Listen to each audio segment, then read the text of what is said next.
Good morning, everybody. Welcome to It's All Right with Suzette. I'm Suzette Martinez-Standring, and this is going to be a 30-minute show about authors and their works. And today we have an incredible author, the author of Brain Tumor, A Love Story.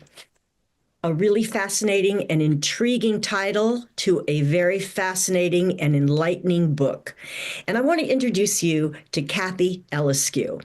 She is a registered nurse, a longtime award-winning columnist. Her previous book was Even Dark Chocolate Can't Fix This Mess.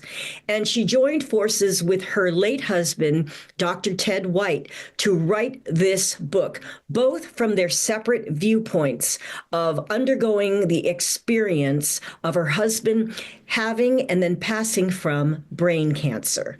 And today she's going to talk to us about this very unique book told from two separate viewpoints.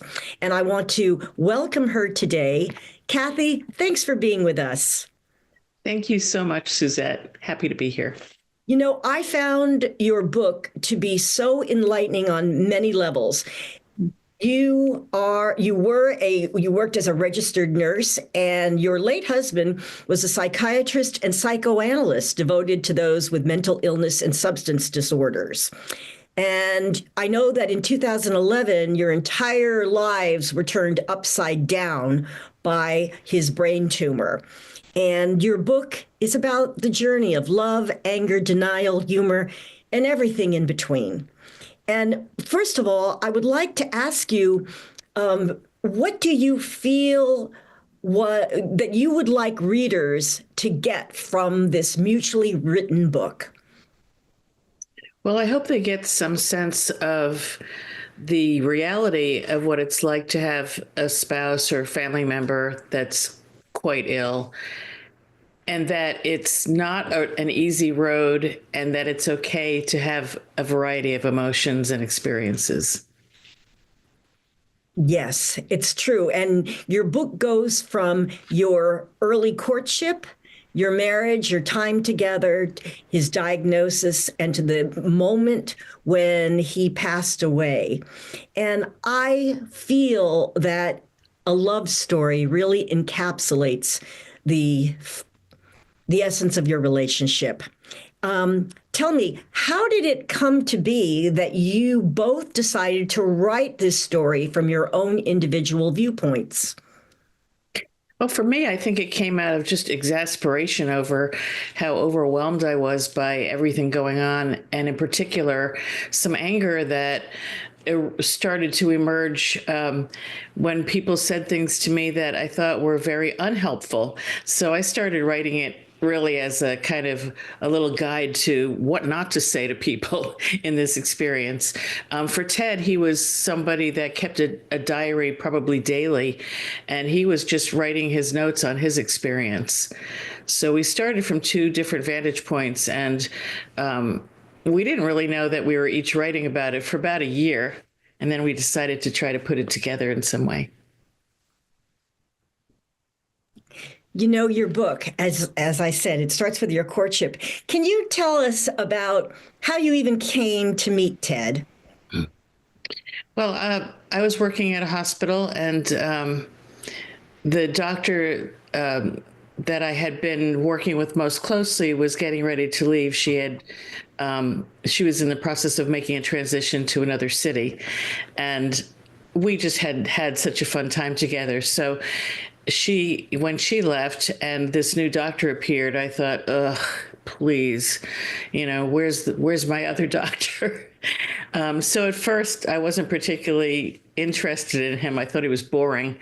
But pretty soon we did become friends and started having some fun together.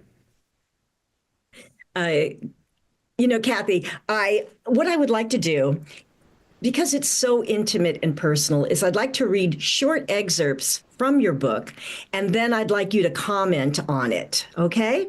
So here's something where you talk about where you first met, and you both started to feel the attraction, and you had the same kind of sense of humor. And you wrote, "We try to keep our relationship under wraps. at work. But one Friday afternoon, we are called into the boss's office to find that someone had accused us of PDA in the staff room, which is ludicrous, saying he was, quote, nuzzling your neck. Oh, please. He was probably whispering that someone farted.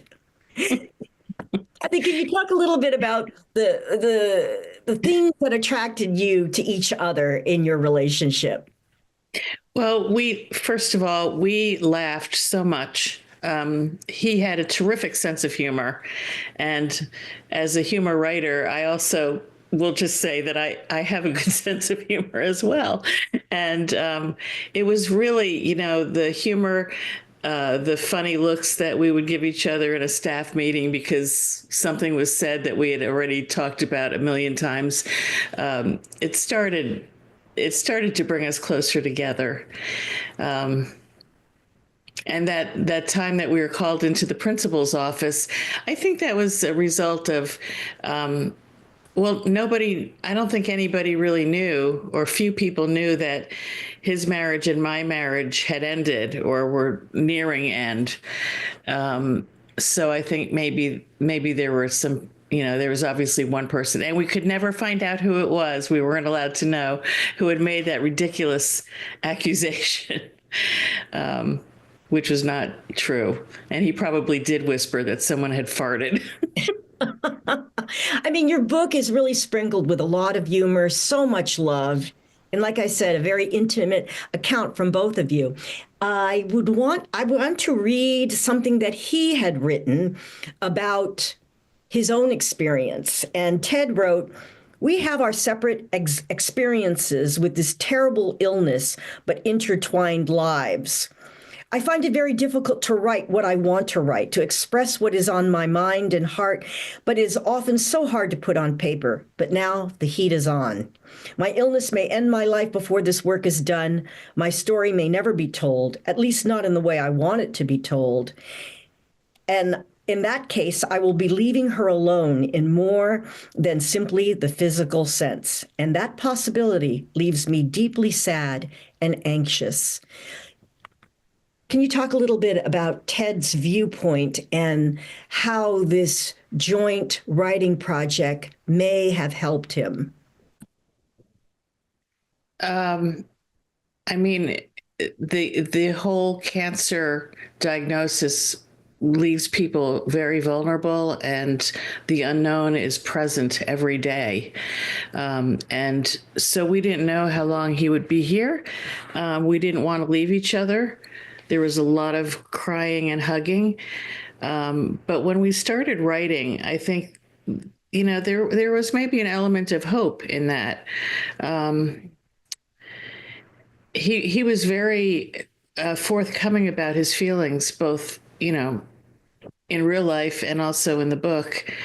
And I mean, I think that part of his writing just reflects how unexpected cancer can be. And it's frightening. Yes. And in chapter 20, you entitle it Keeping My Big Mouth Shut. And you say in the fall of 2011, family and friends ask me how Ted is getting along. He sometimes hears me talking to someone on the phone and gets angry that I'm sharing something personal, things that I don't think of as intimate, like test results. Certain people close to us know he's having an important test and they're praying for him, waiting for test results. They phone or text me, and I don't always realize he doesn't want me to release good news like the tumor is a tiny bit smaller. I want to let people know when I'm ready, he tells me one day. Okay, got it. But it leaves me with relatives or close buddies who wonder and worry more because we aren't saying anything. Now, Kathy, this is a very real and common experience among couples who are sharing a similar experience. Can you talk to that and can you address that? Well, I think with any kind of illness like this, the unknown is so present and out of control, really. I mean, even with treatments and all the things that help get you through an illness and get to a better place medically, there's still that element of lack of control. And I think this was his way of trying to gain a little bit of control himself. It was his tumor, it was his illness, and he wanted to do things his way. And I completely get that. But I was at times stuck in the middle. You know, Kathy, I think we both have friends who, like you, were 24/7 caregivers. And the reality of it is, no matter how much you love someone, you really have your difficult days as a caregiver. As a matter of fact, there is a section in your book that's called I'll Be Nicer. And you wrote, on the morning of January 25th, I remember I told Ted the previous night that I would be nice to him, quote, all day today. That sounds awful. I mean, I love this man with all my heart, but I admit I was damned crabby yesterday. And I think that so many caregivers, so many devoted spouses who are doing this kind of work, there are moments of feeling bitter or resentful or just plain old exhausted. And I really would love to hear your thoughts on that. Well, I just think it's something that's not really talked about very much. And that's why, this memoir I think is probably a little bit too honest in some ways, but I wanted the reader to know that in this situation, you are still a human being. You can certainly love someone 100% and want to be the perfect caregiver for them. But you show me someone who's not sleeping well at night because their partner or family member is getting up and down during the night, and then maybe you have a full-time job or maybe you have other responsibilities, and you cannot be kind and smiling 24/7. But if you are, I would like to meet you. I think it's a serious diagnosis takes its toll on everyone. Um, and it doesn't mean that I didn't want to be there for him. I absolutely did, and I would do it again in a heartbeat. I would do it forever. But it's a lot. It's a lot. And I did learn after a while to get breaks for myself and to have lovely people come over for a couple hours when he was in a phase where he was sicker, just to give me a little bit of respite. And then at the end, hospice was fantastic. And along that vein, you also wrote in a later chapter, the crying, the frustration, his insistence that he will clean up the mess on the floor, me adamantly not letting him. Two people deeply in love in a horrific situation of illness and exhaustion. I'm pretty good at being more stubborn than he is. I hate what this is doing to him. I just fucking hate it. It's heartbreaking and in a sense feels like our little secret, how sick he is. It's no small thing to watch someone you love, someone with an exceptionally brilliant mind, an extraordinary generosity and kindness of heart, to suffer this way. Some days we still have a sense of normalcy. We get out. He gets an occasional message from an expert massage therapist at her office who is ever patient and helps him down a short hallway to the bathroom mid-massage one day when I am off doing errands while he gets treated.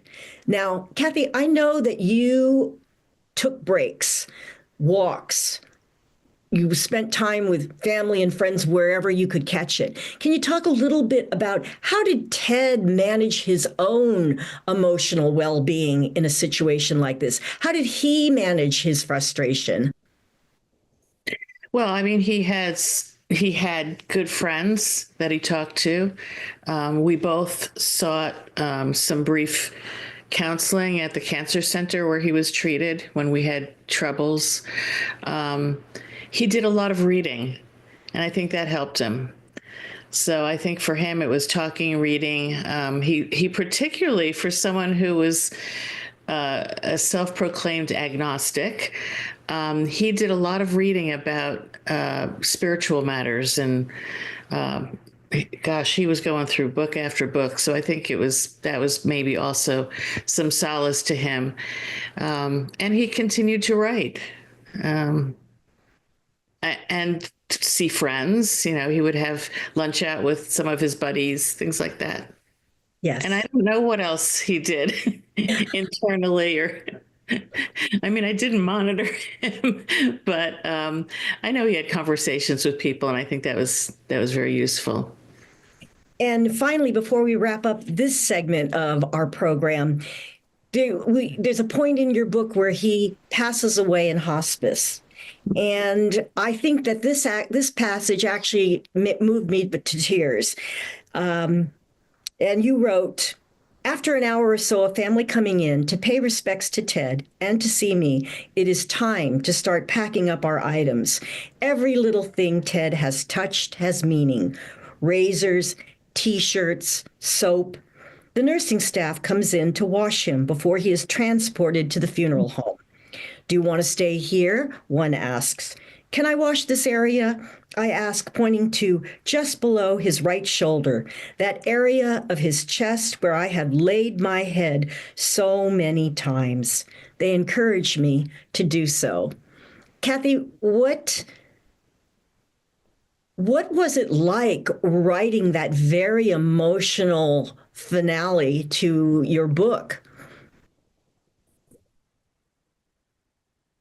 Well, it was a long time before I could write it, but it was imprinted in my brain. Um, it was everything. It was grace. It was grief. Um, there was even a sense for me of embarrassment during that, because I don't know how often people ask if they can participate in preparing the physical body. But I just, the opportunity happened and I just spontaneously asked to be part of it. So later I had more feelings about it than maybe right at the time. I actually wanted to continue helping to prepare him, but I couldn't. It felt too, I don't know, it was a little weird.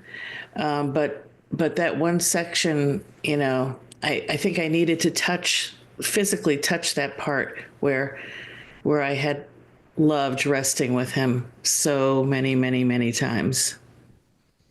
Oh, Kathy, that's so beautiful. And to everyone out there, we're going to take a short break. And when we return, we're going to keep talking to Kathy Eliscu, co-author with her late husband, Dr. Ted White, Brain Tumor, a Love Story. Stay tuned and we'll be right back.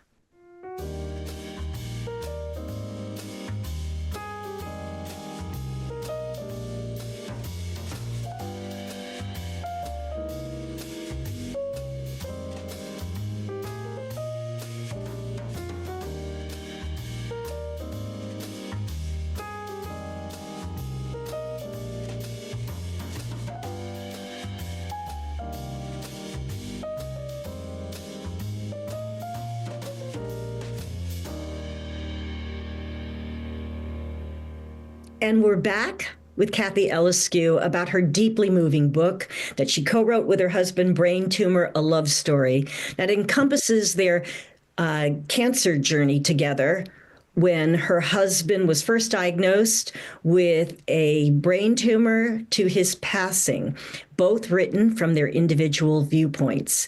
Now, Kathy, what I found really fascinating was that you said when you first set out to write this book, it was really going to be a short pamphlet almost on what not to say when people like you and Ted were going through these kind of things, catastrophic illness. And I know that many honestly don't know what to say. I think it would be really helpful if you talk about those things that are absolutely not helpful and those things that would be so much more supportive and encouraging for people who are persevering through catastrophic illness. Well, here's the thing, that for everybody it's going to be different, but it ruffled my feathers when people would say things like, "Oh, this is his journey that he needs to be on, or this is his lesson. He has lessons here to learn. That did not that did not align with my thinking. For me, I don't think that people get terrible illnesses because they have to learn something, although I do think people do learn while they're going through that experience.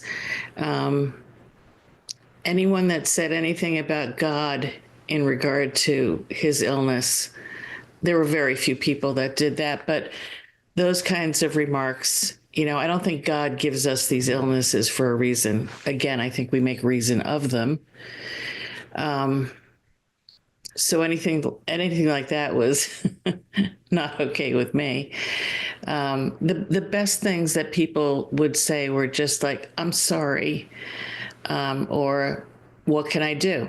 Or "Can I bring you some?" I had a friend that brought over a big bag of paper towels and paper goods and all kinds of things like that, disposable things, which normally I wouldn't be so happy about, but this was perfect. So small things were very helpful, small words. I didn't need to hear about somebody else who had lost someone to the same illness. But I think people, we are human beings. People don't necessarily know that what they're saying may not be helpful, but I do now. I probably say these things myself. And it's interesting because I think that listening, just being there to listen, is a big comfort. But sometimes people feel they have a need to kind of fill the silence. People aren't comfortable with silence. And yet sometimes you just want to be with someone. You wrote in your book about a friend who just came prepared to serve. You're in your garden. Can you talk a little bit about that? Yeah, a friend of mine who knew, I guess I'd probably mentioned it, that our gardens were getting out of control. And Ted was the gardener, and I had a bad back, so nothing much was going on. And she just appeared one Saturday with her truck and her porta potty and her coffee and everything. And I came out and said, "Oh, come on in for some, sit with us." And she said, "No, I'm just here to do this. I'm all set." And she stayed for hours and weeded our gardens, took everything with her. It was like magic.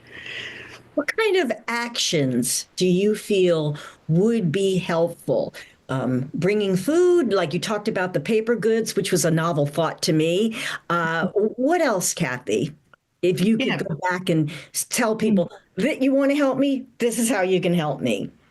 Right. I think very specific things. We actually had one of the wonderful nurses Ted was working with, whom we later became friends with. She and her husband, who's a physician, came over and put in grab bars for us in one of the bathrooms. Things like that. I mean, it was phenomenal. Food, practical things. Just moral support and listening, I think. Not pushing, but being available. We have my cousin and his wonderful wife would call us and say, "You want to come over for dinner?" And she would do that usually like on the day or the day before. And they knew if we didn't feel up to it, if Ted didn't feel up to it, then we could cancel at any moment. That was perfect. What do you find? That last comment of yours really touches something in me because oftentimes people will say, "You need anything, call me, let me know." Frankly, from my point of view, I find that to be unhelpful because it puts the person, you, in the position of calling up, "Can you do this for me?" And the other person, I'm sure, is completely sincere, but it's hard to ask for help. So, what you are talking about are people who just come on in and they do it. They say they want to help, they show up, they do it, they call. Do you find that that is probably a good overall piece of advice as opposed to, "Let me know what you need"? I do. And this was really something that I had to learn firsthand. But yes, call up and say, "I'm free every day this week. What day is he going in for treatment? I can go sit with him and you can have some time off, or let me pick him up and take him to treatment and we'll have lunch afterwards." It's perfect. That is such great advice. And before we get into your a little bit about your writing process and everything, this book is so heartfelt and so enlightening from the viewpoints of you and Ted as nurses, as a nurse and doctor, but also from having run the entire range of experience as two compassionate human beings.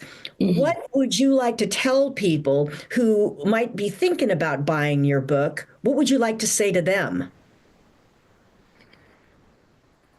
I don't know. Let's see. Um,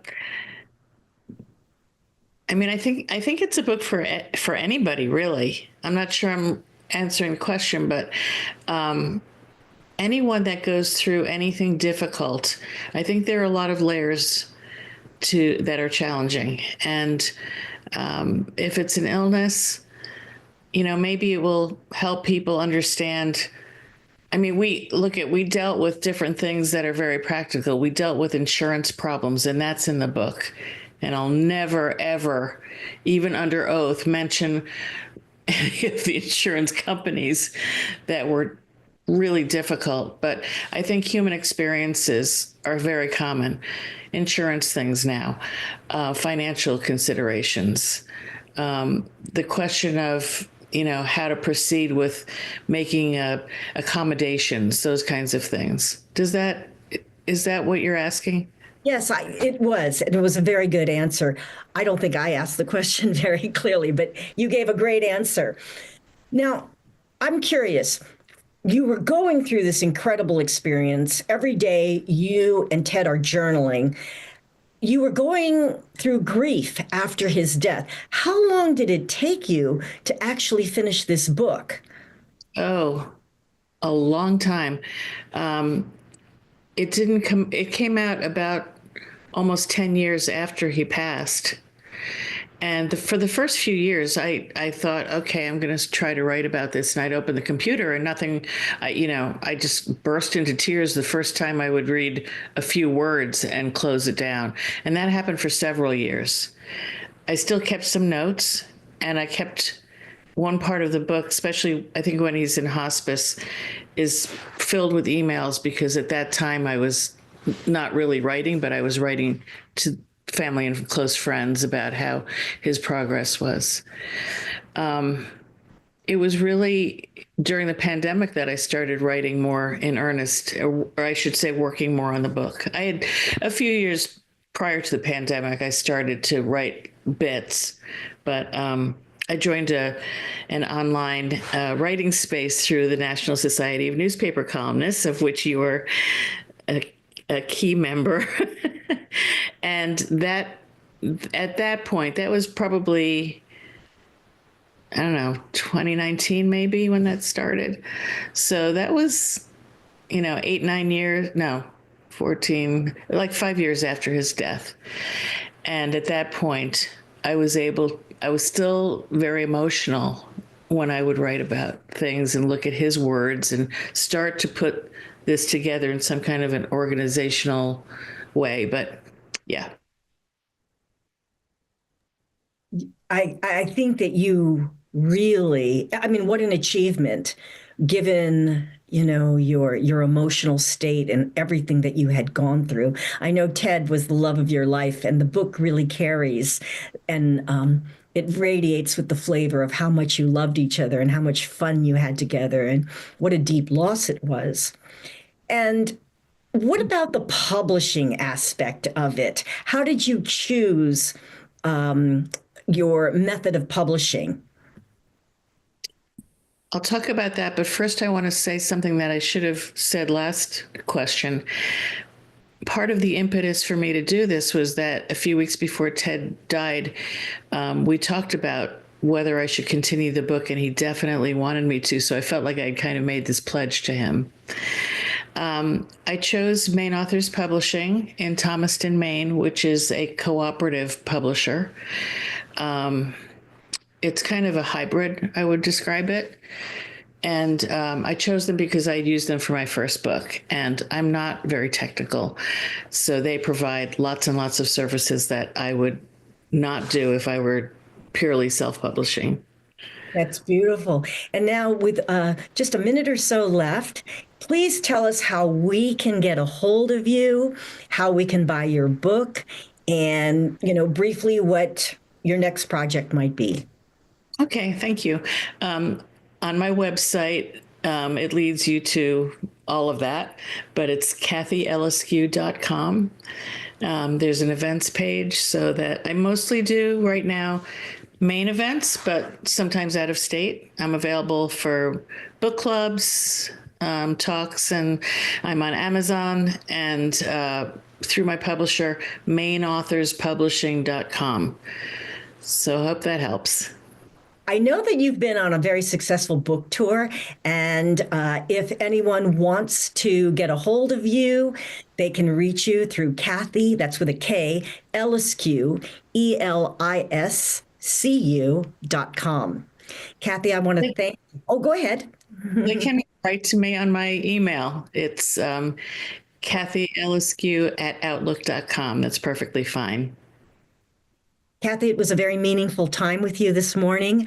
I think you've touched a lot of hearts, and unfortunately, in our age demographic, there is more and more of these experiences. So I want to thank you for being with us and sharing your heart, your beautiful heart with us. And thank you to all the viewers that tuned in today. And we will see you next time on It's All Right with Suzette. Thank you.